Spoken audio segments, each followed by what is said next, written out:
அண்மை செய்தியை பார்க்கிறோம். எட்டயபுரம் அருகே பேச மறுத்த முன்னாள் காதலியான சிறுமிக்கு தீ வைத்ததாக நண்பருடன் இளைஞர் கைது செய்யப்பட்டிருக்கிறார். தொடர்பான விவரங்களை செய்தியாளர் மகேஸ்வரன் வழங்க கேட்கலாம். மகேஸ்வரன், விவரங்களை பகிர்ந்துக்கலாம்.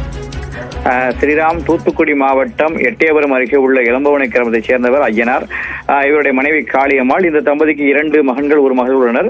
கடந்த 15 ஆண்டுகளுக்கு முன்பு கருத்து வேறுபாடு காரணமாக காளியம்மாள் தனது கணவரை பிரிந்து தனது பிள்ளைகளுடன் பரமக்குடியில் வாழ்ந்து வந்துள்ளார். இந்த சூழலில் காளியம்மாளின் 17 வயது மகளும் அதே பகுதியை சேர்ந்த சந்தோஷ் என்ற நபரும் இந்த இருவரும் நண்பர்களாக பழகி பின்னர் காதலாக மாறியுள்ளனர். இந்த காதல் வீட்டுக்கு தெரிந்ததால் இருதரப்பும் எதிர்ப்பு தெரிவித்த சூழ்நிலையில் அந்த 17 சிறுமி வீட்டுக்கு தெரிந்துவிட்டதால் தங்களுடைய காதலை விட்டு நண்பர்களாக இருப்போம் சொல்லி அந்த பெண் காதலை விட்டுள்ளார். இருந்தவரும் சந்தோஷ் தொடர்ந்து அந்த பெண்ணுக்கு சொந்த கொடுத்ததாக தெரிகிறது. இதனால் கடந்த ஆண்டு இது தொடர்பாக பரமக்குடி காவலத்தில் புகாரும் அளிக்கப்பட்டு அந்த புகார்ல பேசி முடிச்சு அனுப்பி வைக்கப்பட்டிருக்காங்க. இதையடுத்து அந்த சிறுமி எட்டயபுரம் அருகே உள்ள கீழ நம்பியில் இருக்கக்கூடிய பாட்டி வீட்டில் இருந்து அவங்க தங்கியிருந்தாங்க. இந்த சூழ்நிலை கடந்த 23ஆம் தேதி அந்த சந்தோஷ் மற்றும் அவரது நண்பர் முத்தையா என்ற இளைஞர்கள் அவங்க அந்த சிறுமியை இங்க பார்க்க வந்திருக்காங்க. பார்க்க வரும்போது அந்த பெண் அந்த சிறுமி மறுத்திருக்கா.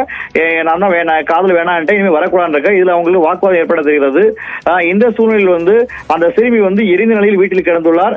அந்த அருகில் இருந்துள்ள அந்த சிறுமியை மீட்டு தூத்துக்குடி அரசு மருத்துவக் கல்லூரி மருத்துவமனை சிகிச்சைக்கு அனுமதித்தனர். தற்போது அந்த பெண் அந்த சிறுமி காவலிடம் கொடுத்த புகாரின் அடிப்படையில் சந்தோஷ் முத்தையா 2 பேரும் இணைந்து தன்னை மரண ஊட்டி எரித்து கொலை செய்ததாக அந்த பெண் வாக்குமூலம் கொடுத்திருக்காங்க. அந்த வாக்குமூலத்தின் அடிப்படையில் எட்டயபுரம் போலீசார் வழக்கு பதிவு செய்து சந்தோஷ் மற்றும் முத்தையா இருவரையுமே கைது செய்திருக்காங்க. இந்த சம்பவம் எட்டயபுரம் பகுதியில் பெரும் பரபரப்பை ஏற்படுத்தியுள்ளது. ஸ்ரீராம், தகவல்களை வழங்கியதற்கு நன்றி மகேஸ்வரன்.